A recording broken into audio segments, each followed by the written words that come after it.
Welcome back in my new video. तो एक बार फिर से मैं आप सभी लोगों का स्वागत करता हूँ हमारी एक और नई वीडियो में। तो गाइज आज हम फिर से बात करेंगे हॉलीवुड के कुछ बेहतरीन मूवीज के बारे में, जिनके अंदर आपको कमाल का एक्शन, एडवेंचर, साईफाई, फैंटेसी, वो सभी तरह की चीजें देखने को मिलेगी जो कि आपको एक अच्छी हॉलीवुड मूवी के अंदर चाहिए। और सबसे अच्छी बात, ये सारी ही मूवीज आपको हाई क्वालिटी हिंदी डबिंग के साथ देखने को मिल जाएगी। लेकिन सवाल ये है कि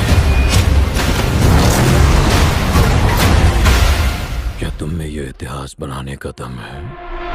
तो चलिए बिना देरी के वीडियो की शुरुआत करते हैं हमारी आज के लिस्ट के नंबर 12 की मूवी से, जिसका नाम है सोसाइटी ऑफ द स्नो। ये 2023 में रिलीज हुई एक एडवेंचर थ्रिलर मूवी है, जिसे IMDb की तरफ से 7.8 आउट ऑफ 10 की रेटिंग मिली हुई है। इस मूवी के अंदर में कहानी दिखाई जाती है एक स्टूडेंट ग्रुप की, जो कि प्लेन में ट्रैवल कर रहे होते हैं, लेकिन इसी बीच उनके प्लेन में कुछ खराबी आ जाती है, जिसकी वजह से उनका प्लेन एक बर्फीली जगह के ऊपर जाके क्रैश हो जाता है। अब ऐसे में इन लोगों का प्लेन एक ऐसी जगह के ऊपर जाके क्रैश हुआ है जहाँ पे इन्हें कहीं से भी मदद नहीं मिल सकती, और ऊपर से इनके प्लेन के अंदर ना तो ज्यादा दिनों का खाना है, ना ही पानी। तो आखिर बिना खाना और पानी के ये लोग यहाँ पे कितने दिनों तक सरवाइव कर पाएंगे, और आखिर क्या ये लोग यहाँ से जिंदा बाहर निकल भी पाते या फिर नहीं, वही सब कहानी जानने के लिए आपको इस मूवी को देखना पड़ेगा। अब ये मूवी एक सच्ची घटना के ऊपर आधारित होने वाली है। मूवी के अंदर दिखाया गया थ्रिल और इसके अंदर दिखाया गया सर्वाइवल काफी कमाल का होने वाला है। अगर आपको इस तरह की सर्वाइवल मूवी देखना पसंद है, देन डेफिनेटली आपको इस मूवी को एक बार जरूर ट्राई करना चाहिए। तो नंबर 11 पे जो मूवी आती है, उस मूवी का नाम है द डीप डार्क। ये 2023 में रिलीज हुई एक हॉरर एडवेंचर मूवी है, जिसे IMDb की तरफ से 5.6 आउट ऑफ 10 की रेटिंग मिली हुई है। इस मूवी के अंदर में कहानी दिखाई जाती है कुछ लोगों की एक ग्रुप की, जो कि एक बहुत बड़ी माइनिंग खदान के अंदर जाते हैं, ताकि उसके नीचे जाके ये लोग थोड़ी बहुत रिसर्च वगैरह कर सके। अब ऐसे में ये लोग उस खदान के अंदर तो चले जाते हैं, लेकिन वहां पे जाने के बाद उन लोगों के साथ कुछ ऐसी मिस्टीरियस चीजें हो जाती है, जो कि मेरे हिसाब से आपको मूवी देख के ही पता करना चाहिए, क्योंकि इस खदान के अंदर कुछ ऐसी खतरनाक चीजें है जिसकी वजह से इन लोगों की जान एक बहुत बड़े खतरे में पड़ जाती है। अब आखिर उस खदान के अंदर ऐसा तो क्या है, और आखिर क्या ये लोग यहाँ से जिंदा बाहर निकल पाएंगे या फिर नहीं, वही सब कहानी जानने के लिए आपको इस मूवी को देखना पड़ेगा। तो नंबर 10 पे जो मूवी आती है, उस मूवी का नाम है थैंक्स गिविंग। ये 2023 में रिलीज हुई एक हॉरर मिस्ट्री मूवी है, जिसे IMDb की तरफ से 6.3 आउट ऑफ 10 की रेटिंग मिली हुई है। इस मूवी के अंदर में कहानी दिखाई जाती है अमेरिका के एक छोटे से टाउन की, जहाँ पे हर साल थैंक्स गिविंग नाम का एक त्योहार मनाया जाता है। हर साल की तरह इस बार भी इस टाउन के अंदर थैंक्स गिविंग त्योहार मनाया जाता है, लेकिन कहानी में ट्विस्ट तो बताया जब इस बार एक बहुत ही खतरनाक सीरियल किलर यहाँ पे आ जाता है, जो कि मासूम लोगों को पकड़ के उन्हें बहुत ही बेरहमी से मारने लग जाता है। और अब ऐसे में ये सीरियल किलर एक स्टूडेंट ग्रुप के पीछे पड़ जाता है उन लोगों को मारने के लिए। तो ऐसे में ये स्टूडेंट अपने आप को उस सीरियल किलर से कैसे बचाएंगे, और आखिर वो सीरियल किलर कौन है, इन लोगों को क्यों मारना चाहता है, वही सब कहानी जानने के लिए आपको इस मूवी को देखना पड़ेगा। अगर आपको खून खराबे वाली मूवी देखना पसंद है, देन डेफिनेटली आप इस मूवी को वन टाइम वॉच के लिए ट्राई कर सकते हो। तो नंबर 9 पे जो मूवी आती है, उस मूवी का नाम है ग्रीन लार्टन। ये 2011 में रिलीज हुई एक एक्शन साईफाई मूवी है, जिसे IMDb की तरफ से 5.5 आउट ऑफ 10 की रेटिंग मिली हुई है। इस मूवी के अंदर में कहानी दिखाई जाती है जॉर्डन नाम के एक आदमी की, जिसे एक दिन एक मरता हुआ एलियन मिलता है, जो कि मरने से पहले उसे एक छोटी सी रिंग देके जाता है, जिस रिंग को पहनने के बाद जॉर्डन के अंदर बहुत ही अजीब तरह की सुपर पावर आ जाती है। अब ऐसे में ये सुपर पावर मिलने की वजह से जॉर्डन बहुत ज्यादा खुश हो जाता है, लेकिन कहानी में ट्विस्ट तो बताया जब इसी बीच उसे पता चलता है कि बहुत ही जल्दी हमारा अर्थ डिस्ट्रॉय होने वाला है, जिसके बाद वो निकल जाता है हमारे अर्थ को बचाने के लिए। तो अब ऐसे में क्या जॉर्डन हमारे अर्थ को डिस्ट्रॉय होने से बचा पाएगा, और आखिर अर्थ को कौन डिस्ट्रॉय करने वाला है, वही सब कहानी जानने के लिए आपको इस मूवी को देखना पड़ेगा। अगर आपको सुपर हीरो वाली मूवी देखना पसंद है, देन डेफिनेटली आप इस मूवी को वन टाइम वॉच के लिए एक बार ट्राई कर सकते हो। तो नंबर 8 पे आपको एक एनिमेटेड मूवी देखने को मिलने वाली है, जिसका नाम है डेली सफारी। ये 2012 में रिलीज हुई एक एडवेंचर कॉमेडी मूवी है, जिसे IMDb की तरफ से 5.5 आउट ऑफ 10 की रेटिंग मिली हुई है। इस मूवी के अंदर में कहानी दिखाई जाती है इंसानों की, जो कि जंगल को डिस्ट्रॉय कर रहे होते हैं, और ऐसे में उस जंगल के जानवर मिलकर निकल जाते हैं एक एडवेंचर सफर पे, ताकि वो लोग अपने जंगल को डिस्ट्रॉय होने से बचा सके। अब इनके सफर में इन लोगों के सामने अलग अलग तरह की प्रॉब्लम्स आती रहती है। तो आखिर इतनी सारी प्रॉब्लम्स का सामना करके क्या ये लोग अपने जंगल को डिस्ट्रॉय होने से बचा पाएंगे या फिर नहीं, वही सब कहानी जानने के लिए आपको इस मूवी को देखना पड़ेगा। अगर आपको कॉमेडी एडवेंचर से भरी हुई एनिमेटेड मूवी देखना पसंद है, तो मेरे हिसाब से ये मूवी आप सभी लोगों के लिए यार परफेक्ट रहेगी। तो नंबर 7 पे जो मूवी आती है, उस मूवी का नाम है दी वे बैक। ये 2010 में रिलीज हुई एक सर्वाइवल थ्रिलर मूवी है, जिसे IMDb की तरफ से 7.3 आउट ऑफ 10 की रेटिंग मिली हुई है। इस मूवी के अंदर हमें कहानी दिखाई जाती है सेकेंड वर्ल्ड वॉर के टाइम पे, जहाँ पे कुछ लोगों को बंदी बनाया जाता है, ताकि वो उन लोगों के थ्रू अपने काम को पूरा करवा सके। लेकिन इसी बीच उन लोगों में से कुछ लोग वहां वहाँ से भाग निकलते और निकल जाते अपने एक नए घर की तलाश में, ताकि वहाँ से भाग के वो अपनी लाइफ की एक नई शुरुआत कर सके। लेकिन कहानी में ट्विस्ट तो बताया जब इनका ये सफर इन लोगों की लाइफ का सबसे खतरनाक सफर बन जाता है। अब ऐसे में इन लोगों को इस बात का बिल्कुल भी अंदाजा नहीं था कि इन्होंने ये डिसीजन लेके कितनी बड़ी गलती की है, क्योंकि आने वाले सफर में इन लोगों के साथ कुछ ऐसा होने वाला है जो कि मेरे हिसाब से आपको मूवी देख के ही पता करना चाहिए। तो अगर आप सर्वाइवल और थ्रिल से भरी हुई मूवी देखना चाहते हो तो मेरे हिसाब से ये मूवी आप सभी लोगों के लिए परफेक्ट रहेगी। तो नंबर 6 पे जो मूवी आती है उस मूवी का नाम है स्वीट रिवर। ये 2020 में रिलीज हुई एक हॉरर मिस्ट्री मूवी है जिसे IMDb की तरफ से 5.1 आउट ऑफ 10 की रेटिंग मिली हुई है। इस मूवी के अंदर हमें कहानी दिखाई जाती है कुछ बच्चों से भरी हुई एक स्कूल बस की, जो कि अचानक से एक दिन मिस्टीरियस तरीके से गायब हो जाती है। और ऐसे में बहुत ढूंढने के बाद भी इन लोगों को ना तो उस बस के बारे में पता चलता है, ना ही बस में बैठे हुए बच्चों के बारे में। तो आखिर वो बच्चे और वो बस अचानक से मिस्टीरियस तरीके से कहाँ गायब हो गई, वही सब कहानी जानने के लिए आपको इस मूवी को देखना पड़ेगा। अब मैंने सिर्फ आपको यहाँ पे मूवी की बेसिक सी स्टोरी बताई है। असल में मूवी के अंदर आपको काफी कमाल की स्टोरी देखने को मिल जाएगी। अगर आपको इस तरह की मिस्ट्री से भरी हुई मूवी देखना पसंद है तो आप इस मूवी को ट्राई कर सकते हो। तो नंबर 5 पे जो मूवी आती है उस मूवी का नाम है वाइल्ड कार्ड। ये 2015 में रिलीज हुई एक एक्शन थ्रिलर मूवी है जिसे IMDb की तरफ से 5.6 आउट ऑफ 10 की रेटिंग मिली हुई है। इस मूवी के अंदर हमें कहानी दिखाई जाती है निक नाम के कॉन्ट्रैक्टर की, जो कि बेसिकली पैसे लेके लोगों को मारने और मार खाने का काम करता है। अब ऐसे में एक दिन निक के पास उसकी एक पुरानी फ्रेंड आती है जो कि उसे बताती है कि उसके पीछे कुछ बहुत ही खतरनाक लोग पड़े हुए उसे मारने के लिए। और ऐसे में वो चाहती है कि निक उसको बचाए और उसके बदले वो निक को बहुत सारे पैसे देगी। अब ऐसे में निक इस काम को करने के लिए रेडी हो जाता है, जिसके बाद वो निकल जाता है अपनी फ्रेंड को बचाने के लिए और उन लोगों को ढूंढने के लिए जो कि उसको मारना चाहते हैं। लेकिन इसी बीच निक एक बहुत बड़ी प्रॉब्लम में फंस जाता है। तो आखिर ये प्रॉब्लम क्या होने वाली है और आखिर क्या निक अपनी फ्रेंड की रक्षा कर पाएगा या फिर नहीं, वही सब कहानी जानने के लिए आपको इस मूवी को देखना पड़ेगा। अगर आप बढ़िया सी कोई एक्शन मूवी देखना चाहते हो तो ये मूवी आपके लिए परफेक्ट रहेगी। तो नंबर 4 पे जो मूवी आती है उस मूवी का नाम है दी सुपर। ये 2017 में रिलीज हुई एक हॉरर मिस्ट्री मूवी है जिसे IMDb की तरफ से 5.1 आउट ऑफ 10 की रेटिंग मिली हुई है। इस मूवी के अंदर हमें कहानी दिखाई जाती है लोगन नाम के एक आदमी की, जिसकी वाइफ की डेथ के बाद वो अपने दोनों बच्चों को लेके एक नए अपार्टमेंट में रहने के लिए चला जाता है, ताकि वहां पे जाके वो अपनी लाइफ की एक नई शुरुआत कर सके। लेकिन कहानी में ट्विस्ट बताया जब यहाँ पे आने के बाद लोगन को पता चलता है कि इस अपार्टमेंट के अंदर कुछ ऐसी रहस्यमय चीजें है जिसकी वजह से पहले यहाँ पे बहुत सारे लोग मिस्टीरियस तरीके से गायब हो चुके हैं। और इसी वजह से लोगन इस केस को इन्वेस्टिगेशन करने में लग जाता है ताकि वो पता लगा सके कि आखिर वो सारे लोग मिस्टीरियस तरीके से कहाँ गायब हो गए। लेकिन इसी बीच लोगन और उसके बच्चे एक बहुत बड़ी प्रॉब्लम में फंस जाते हैं। तो आखिर ये प्रॉब्लम क्या होने वाली है और आखिर लोगन अपने आप को और अपने बच्चों को कैसे बचाएगा, वही सब कहानी जानने के लिए आपको इस मूवी को देखना पड़ेगा। तो नंबर 3 पे जो मूवी आती है उस मूवी का नाम है समर इन रेड। ये 2023 में रिलीज हुई एक क्राइम थ्रिलर मूवी है जिसे IMDb की तरफ से 5.2 आउट ऑफ 10 की रेटिंग मिली हुई है। इस मूवी के अंदर हमें कहानी दिखाई जाती है एक छोटे से टाउन की, जहाँ पे अचानक से एक यंग लड़के का बहुत ही बेरहमी से मर्डर हो जाता है। अब ऐसे में इस मर्डर को इन्वेस्टिगेशन करने के लिए मारिया नाम के एक पुलिस ऑफिसर को बुलाया जाता है। तो आखिर क्या मारिया मर्डर को इन्वेस्टिगेशन करके उस किलर को पकड़ पाएगी? और इस बीच मूवी के अंदर जो कुछ भी इंटरेस्टिंग चीजें होने वाली है वो सब जानने के लिए आपको इस मूवी को देखना पड़ेगा। अब अगर आपको इस तरह की मर्डर मिस्ट्री से भरी हुई मूवी देखना पसंद है जिसके अंदर आपको काफी कमाल के थ्रिल एक्सपीरियंस करने को मिले, तो इस मूवी की स्टोरी काफी कमाल की होने वाली है जो कि आपको बहुत ज्यादा पसंद आएगी। तो नंबर 2 पे जो मूवी आती है उस मूवी का नाम है क्राई सेलिस। ये 2007 में रिलीज हुई एक साई-फाई थ्रिलर मूवी है जिसे IMDb की तरफ से 5.4 आउट ऑफ 10 की रेटिंग मिली हुई है। इस मूवी के अंदर हमें कहानी दिखाई जाती है एक पुलिस ऑफिसर को जिसे एक केस इन्वेस्टिगेशन करने के लिए दिया जाता है, जहाँ पे उसे एक लड़की को ढूंढना है जिसके ऊपर कुछ बहुत ही खतरनाक एक्सपेरिमेंट किए जा रहे हैं। अब इसके बाद ये पुलिस ऑफिसर निकल जाता है अपने इस केस को पूरा करने के लिए, लेकिन इसी बीच उसका सामना कुछ ऐसी चीजों से होता है जिसकी वजह से वो एक बहुत बड़ी प्रॉब्लम में फंस जाता है। तो आखिर ये प्रॉब्लम क्या होने वाली है और आखिर क्या ये पुलिस ऑफिसर अपने केस को सॉल्व कर पाएगा और आखिर उस लड़की के ऊपर कौन और क्यों एक्सपेरिमेंट कर रहा है, वही सब कहानी जानने के लिए आपको इस मूवी को देखना पड़ेगा। अब मैंने सिर्फ आपको यहाँ पे मूवी की बेसिक सी स्टोरी बताई है। अगर मैंने यहाँ पे आपको मूवी की स्टोरी के बारे में ज्यादा कुछ बता दिया तो मूवी की स्टोरी रिवील हो सकती है। तो अगर आप इस मूवी की स्टोरी के बारे में ज्यादा कुछ जानना चाहते हो तो उसके लिए आपको इस मूवी को देखना पड़ेगा। तो वीडियो में आगे नंबर 1 पे जो मूवी आती है उस मूवी का नाम है फैंटास्टिक बीस्ट पार्ट 1। ये 2016 में रिलीज हुई एक फैंटेसी एडवेंचर मूवी है जिसे IMDb की तरफ से 7.2 आउट ऑफ 10 की रेटिंग मिली हुई है। अब ये मूवी फैंटास्टिक मूवी सीरीज का पहला पार्ट है। तो अगर आपने अभी तक फैंटास्टिक मूवी सीरीज की किसी भी मूवी को नहीं देखा तो आप इस मूवी से उसकी शुरुआत कर सकते हो। अब अगर बात करें इस मूवी की कहानी के बारे में तो इसके अंदर हमें कहानी दिखाई जाती है कुछ जादूगरों की, जो कि अपनी एक टीम बना के निकल जाते हैं एक बहुत ही खतरनाक जादूगर को रोकने के लिए, जो कि आने वाले टाइम में हमारी दुनिया को तबाह कर सकता है। तो अब ऐसे में क्या ये लोग मिलकर उस जादूगर को रोक पाएंगे? और इस बीच मूवी के अंदर जो कुछ भी इंटरेस्टिंग चीजें होने वाली है वो सब जानने के लिए आपको इस मूवी को देखना पड़ेगा। अब अगर आपको हैरी पॉटर जैसी जादुई दुनिया वाली फैंटेसी एडवेंचर से भरी हुई मूवी देखना पसंद है तो ये मूवी भी आपको बहुत ज्यादा पसंद आएगी, जिसे आपको वन टाइम वॉच के लिए एक बार जरूर ट्राई करना चाहिए। तो चलिए उसी के साथ हमारी आज की वीडियो को इधर ही खत्म करते, मिलते और किसी नई वीडियो के साथ, तब तक के लिए टाटा बाय बाय।